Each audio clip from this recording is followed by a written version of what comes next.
Sir, जिस तरीके से लगातार जो निजी प्रॉपर्टी है उस पर कब्जा किया जा रहा है, क्या कहना चाहिए? नहीं, सरकारी प्रॉपर्टी, मंदिरों की प्रॉपर्टी, वक्फ की प्रॉपर्टी और आदिवासियों की प्रॉपर्टी राजस्थान में, अहमदाबाद में, मुंबई में 8-10 हजार करोड़ की ऐसी प्रॉपर्टी है। और ये विदेशों से पैसा, विशेषकर गल्फ कंट्री से पैसा लेकर एंटी नेशनल एक्टिविटीज चला रहे हैं और झंडा हाथ में लिए मोदी जी के वक्फ अधिनियम का विरोध कर रहे हैं। ऐसे लोगों को जेल में बंद करना चाहिए। उल रहीम के बारे में, उल रहीम ऑल इंडिया मुस्लिम बोर्ड के वो जनरल सेक्रेटरी हैं और उनका ये कबाड़ा है, उनके भाई का कबाड़ा है, उनके दामाद का है, उनकी बेटी का है। जयपुर में भी ऐसी बहुत सारी प्रॉपर्टीज हैं। जयपुर में 8-10 हजार की प्रॉपर्टी। क्या लगातार ऐसे मामले सामने आ रहे हैं? आपकी सरकार है, पिछली सरकार के मामले, हमारी सरकार के तो नहीं, अभी एक जून में भी ऐसा मामला सामने आया। वो तो उसमें कार्रवाई करेंगे, तगड़ी डालेंगे, बंद करेंगे। बीजेपी प्रदेश मुख्यालय में भाजपा नेता डॉक्टर किरोड़ी लाल मीणा ने मंत्री पद से इस्तीफा देने के बाद आज प्रेस वार्ता की और कांग्रेस पर वक्फ संपत्तियों के दुरुपयोग को लेकर गंभीर आरोप लगाए। साथ ही कैबिनेट मंत्री किरोड़ी लाल मीणा ने मुस्लिम पर्सनल लॉ बोर्ड के राष्ट्रीय महासचिव फजल उर रहीम पर जमीनों पर अवैध कब्जे करने के आरोप लगाए। किरोड़ी लाल ने कहा, मुस्लिम पर्सनल लॉ बोर्ड के राष्ट्रीय महासचिव वक्फ संशोधन बिल 2024 का विरोध कर रहे हैं। वो बिल के विरोध के बड़े पैरोकार बनकर देश में मुसलमानों को भड़का रहे हैं, हिंसा करने पर भी उतारू हैं। फजल ने फर्जी दस्तावेजों के आधार पर वक्फ ट्रस्ट और मंदिरों की जमीनों को निजी जागीर मानकर बेच दिया। इनके निजी ट्रस्टों में देश विदेश से, खासकर खाड़ी देशों से अवैध धन प्राप्त कर लगाया जा रहा है। बीजेपी प्रदेश कार्यालय में सोमवार को प्रेस कॉन्फ्रेंस में किरोड़ी ने कहा, फजल कांग्रेस के इशारे पर देश में माहौल बिगाड़ने पर उतारू हैं। आपको जानकारी है कि इस जो वक्फ बिल संसद में आने वाला है, इसके लिए एक संगठित गिरोह नाम दिया जाना चाहिए। मुसलमान के वो बड़े नेता जिनकी इस प्रॉपर्टी पर निगाह है, जो इस प्रॉपर्टी को फर्जी कागज बनाकर खुर्द-मुर्द कर रहे हैं और आम मुसलमान को उसका कोई लाभ नहीं मिल रहा। उस दृष्टि से मैं एक बड़े मुस्लिम नेता का आपको कारनामे बताने के लिए आज यहाँ पर आया हूँ।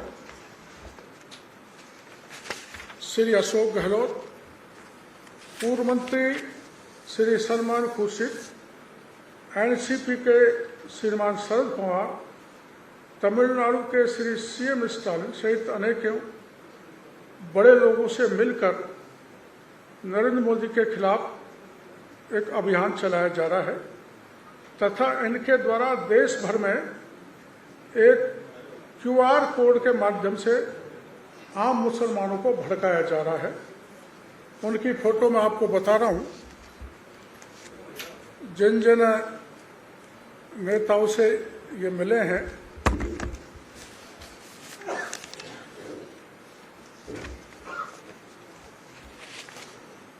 और लोगों को भड़का रहे हैं, ये खड़गे जी,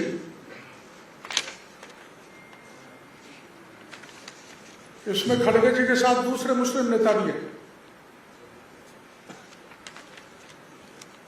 ये इमरान प्रतापी, दूसरे सभी मुस्लिम नेताओं के साथ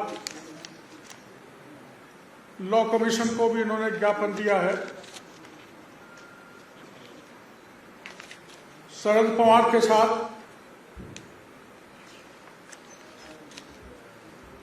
और कुछ सांसदों के साथ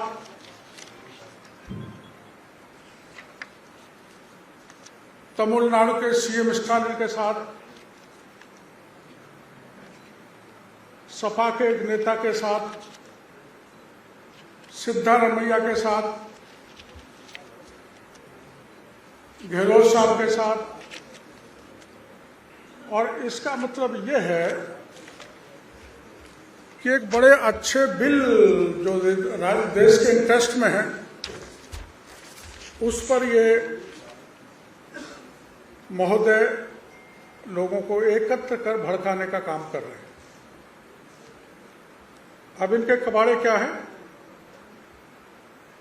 फजल उर रहीम ने फर्जी दस्तावेजों के आधार पर वक्फ ट्रस्ट एवं मंदिरों की जमीन को अपनी निजी जागीर मानकर बेच दिया। इनके निजी ट्रस्टों में देश विदेश विशेषकर गल्फ कंट्री से अवैध धनराशि प्राप्त हो रही है, जिसका रिकॉर्ड हमारे पास है। और उस अवैध धन को राष्ट्र की अराष्ट्रीय कामों में ये काम ले रहे हैं। फजल उर रहीम कांग्रेस के इशारे पर देश में माहौल बिगाड़ रहे। इनकी बेटी सुल्ताना जयपुर महिला कांग्रेस की महासचिव है। इनका दामाद मोहम्मद शोएब प्रदेश कांग्रेस कार्य समिति का सदस्य है। इससे स्पष्ट है कि इनके कांग्रेस से गहरे रिश्ते हैं और कांग्रेस के मिलकर पूरे देश में माहौल बिगाड़ना चाहते हैं। वो माननीय सुप्रीम कोर्ट ने यथास्थिति का स्टे दे रखा है।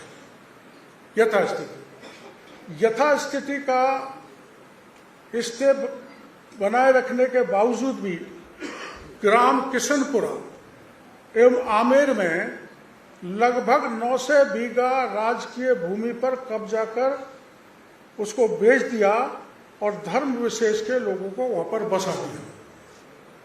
यही नहीं, किशनपुरा व आमेर में राजस्थान पुलिस को आवंटित 500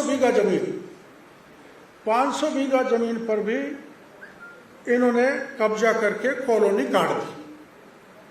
जो जमीन पुलिस के लिए अलॉट हुई 500 बीघा, उसमें भी ये जो ऑल इंडिया मुस्लिम बोर्ड के महामंत्री हैं, महासचिव हैं, इन्होंने कॉलोनी काट दी।